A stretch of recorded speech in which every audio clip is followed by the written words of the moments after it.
updated mask mandates in California and what it could mean for your county. And concert venues are now requiring vaccine cards. Discussing domestic violence and where the San Jose community can find resources. Update News starts now. From the School of Journalism and Mass Communications at San Jose State University, your source for what's happening with a fresh perspective on today's issues. You're watching Update News. Welcome to Update News. I'm Denise Billones. And I'm Jonathan Schaefer. Is it finally time for the Bay Area to stop wearing masks indoors? It looks like we're getting close. Reporter Adrian Soriano has the story. Health authorities say we're getting close, but to meet the criteria, we're likely weeks away.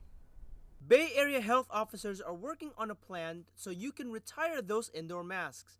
But first, they want to see three things: low community transmission of the virus, fewer COVID hospitalization, and a vaccination rate of about 80%. Essentially, we want to ensure that we have many layers of prevention.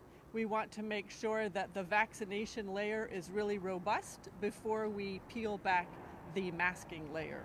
One Santa Clara County resident say this is a step toward the right direction.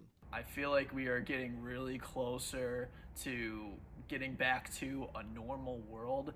At some point you're going to have to take risk, and I think doing this, I think this is the right step going forward. But it's going to be a big risk if we're going to see a bunch of problems. However, not everyone is ready for counties to lift the mandate.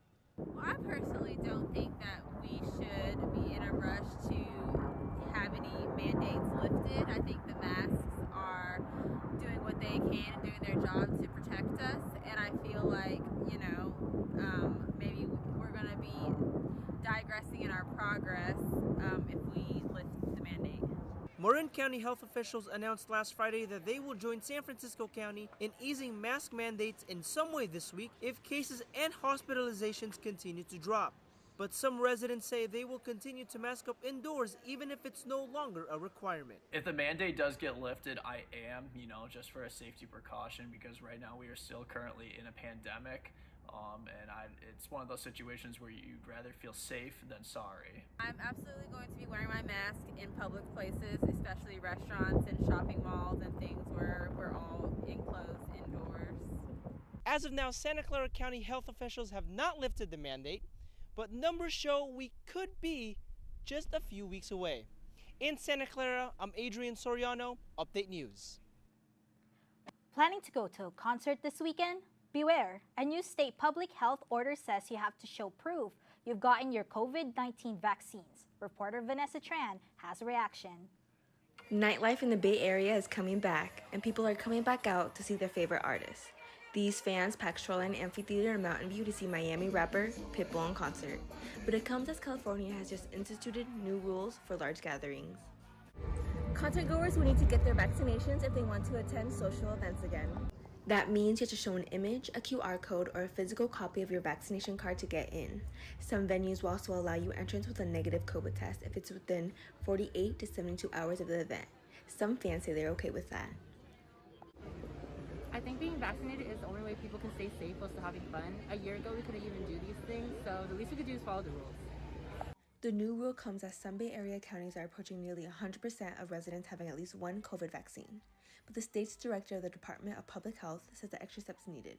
Quote, by requiring individuals to be vaccinated or test negative for COVID-19 at large events, we are decreasing the risk of infection, hospitalization, and death. Charlene Cruda is a Bay Area native who enjoys going to concerts frequently. She says there's got to be another way to go. I think that if you do want to be going to concerts and social events, then there are other options. Let's say you're going to an outdoor concert, then I think it shouldn't be required that you have to be vaccinated. In Mountain View, I'm Vanessa Tran for Update News. Victim advocates say they've seen a spike in domestic partner violence since the start of the pandemic. So in San Jose, they brought back a march to rally and get the word out that there is help available. Reporter Sandow has the story. This rally brought together city council members, police officers, prosecutors, and advocates to show that they are committed to the cause. The month of October is set aside to raise awareness about domestic violence. According to the organizers of this event in San Jose, despite all the information out there, domestic violence is still underreported. Part of what we're here tonight to talk about is there is help. Advocates want people to know that there are resources available, just one 911 call away. Unfortunately, not a lot of people realize that. Statistically speaking, it does take a while for an individual to leave their abusive situation. So we want to be able to lessen that statistic by providing them services to help them be more independent. It's been years since San Jose advocates held a march to focus attention on domestic violence, but this year it's back. We took it to the streets before we started our celebration, and of course, it was a tradition, died out. We're hoping to revive the tradition. There are more advocacy groups involved this time around. There were booths where people could pick up information about what to do if they need help getting away from a violent situation. We hope that by one person taking a brochure with a number, it would be able to provide information for somebody else who wasn't able to come to the event. There were speakers, even some entertainment, but the rally ended on a more somber note with a moment of silence for the victims. Organizers are hopeful that people left this event understanding the warning signs and knowing the steps it takes to protect their community. In San Jose, Sandow, Update News. When we come back, we'll have more news. Gacha games are popular around the globe, and they're making a lot of money. Just ahead, we'll tell you why some experts fear that games may be addicting, and how pumpkin patches are either dying or thriving during the pandemic. More to come after the break.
The mobile game market has been growing rapidly, especially during the pandemic. Mobile gacha games are all the rage and they're free to download, but there are ways to get you to spend money, and some experts worry it could become addictive.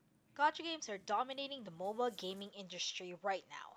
The games are modeled on the old-fashioned vending machines that dispense toys inside a capsule. You put in your money and have no idea what you're getting until you open it.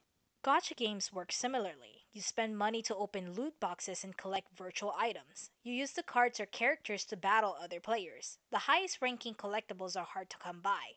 To get them, you may have to open thousands of boxes and carry out lots of microtransactions. An app uses your credit card info to make those small purchases.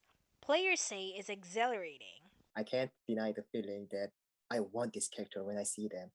And especially when I get lucky, like ultra rare 5 stars, that's when I get my adrenaline pumping through me. I really like the feeling. The odds of getting these rare items are slim, and some game tactics ensure fans will take a chance. How? By releasing beloved characters from a popular game or anime.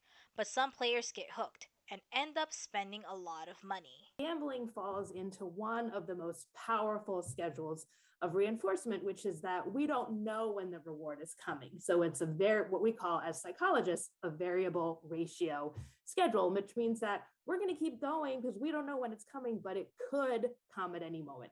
Jun Song fears he may be getting hooked on the games. I used to play like 6 mobile gacha games at once, and my gacha game spending on that month was like $200, and it wasn't a very happy result, especially when I didn't got characters that I wanted. There was no going back, so I had to deal with it. And people say like, if you miss them, gacha hell. No, it's gacha hell. Gacha games are similar to slot machines, where people don't have the control. It's based solely on random item generator.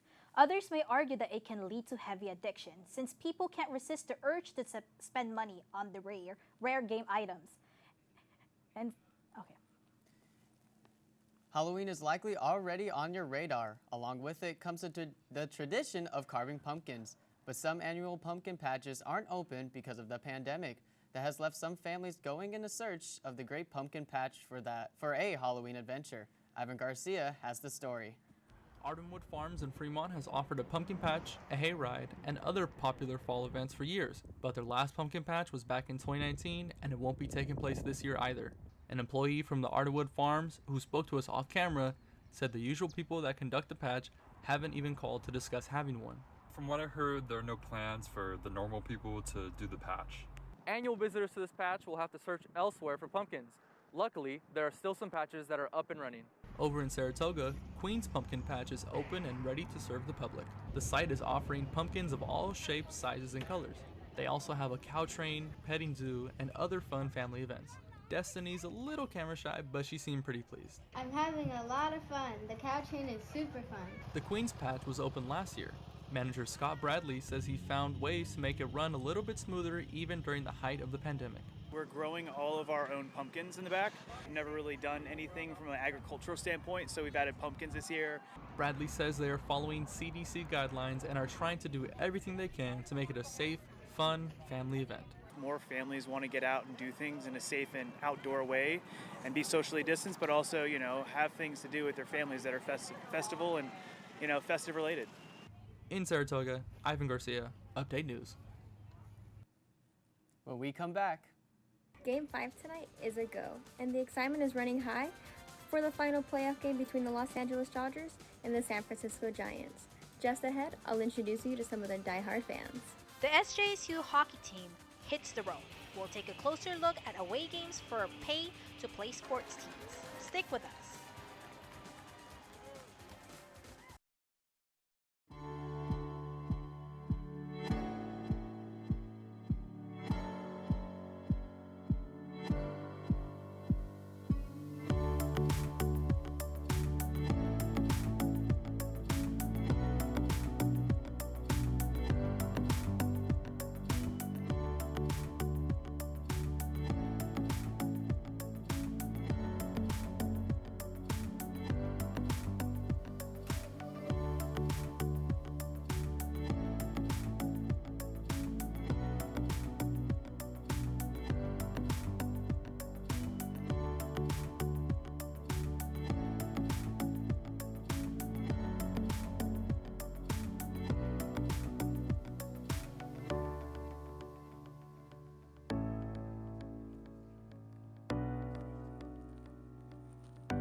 Everything is on the line tonight for the Los Angeles Dodgers and the San Francisco Giants. It's Game 5 of the National League Division playoffs, and their fans couldn't be more excited. Reporter Roderick Smith has been taking the temperature of their dedicated fans.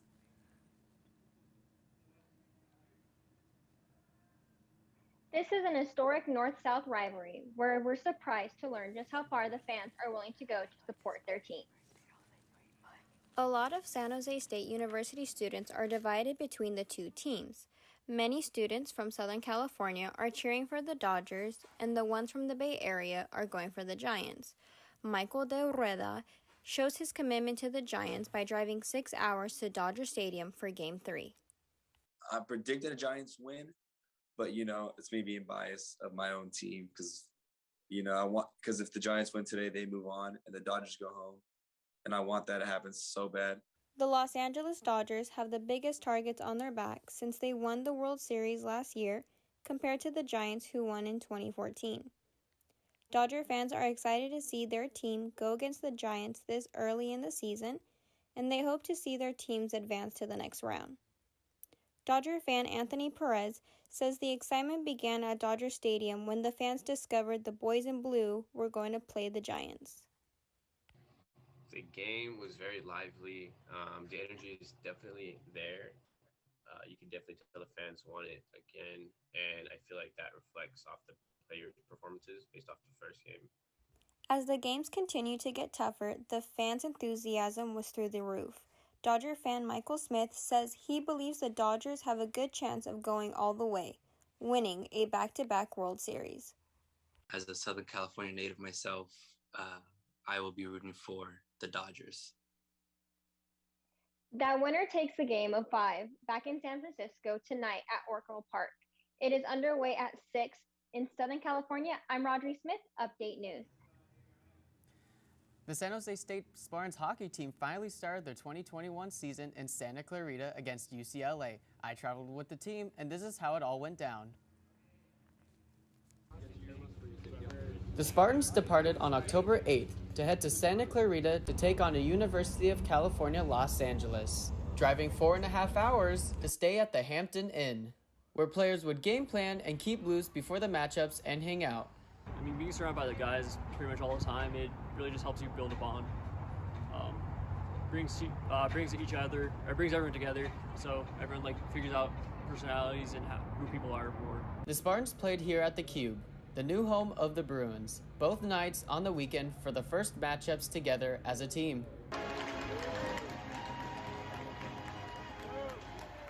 It was really good to get the guys on the road. Most of our team is brand new to SJSU, brand new to our culture on the team. So getting that time to have the guys meet each other and really, spend a good quality time together is really important to have a strong locker room. The Spartans lost both matchups of the weekend against the Bruins, but better times are ahead for the new roster. It has been a week since San Jose State University President Dr. Mary Papazian announced she was stepping down at the end of the semester. The news comes that as the university has just agreed to pay $1.6 billion to female athletic students who accused a former athletic trainer of sexual harassment. The U.S. Justice Department is still investigating. Papazian will continue to participate in that probe. The campus is still abuzz about her resignation. What are students saying? What do they think about the surprise turn of events? Reporter Jared Liu set out on campus to ask them here's what he found out. It's the first edition of our State of the Spartans.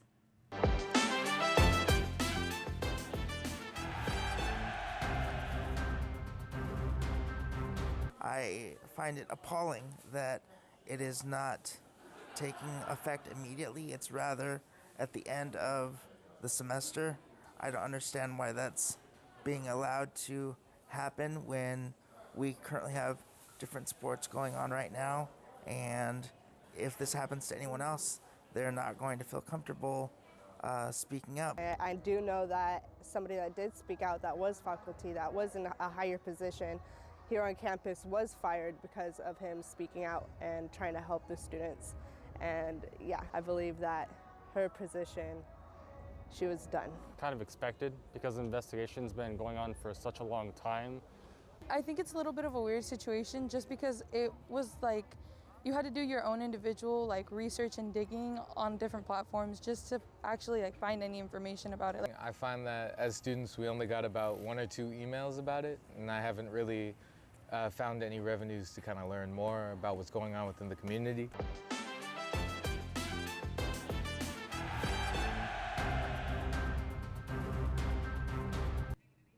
And now a look at the week ahead. Come to the Roundtable event featuring Daniel B. Summerhill. He will be reading poetry from his recent book, Divine, Divine, Divine, on October 18th from 6 p.m. to 7 p.m. Attend Learning from Stuttering, a path from disorder to diversity, presented by Professor Pei Tsu Sai. Find out why stumbling over our words when talking is very common. The event will be held at MLK Library from 12 p.m. to 1 p.m. on October 20. Come to Sustaina Boba, a DIY boba workshop. Learn how to create boba and milk tea at home, while also reducing plastic consumption. This workshop is on October 22nd from 12 to 1 p.m. And that does it for this week's edition of Update News. For all of us here, thanks for joining us and see you next week.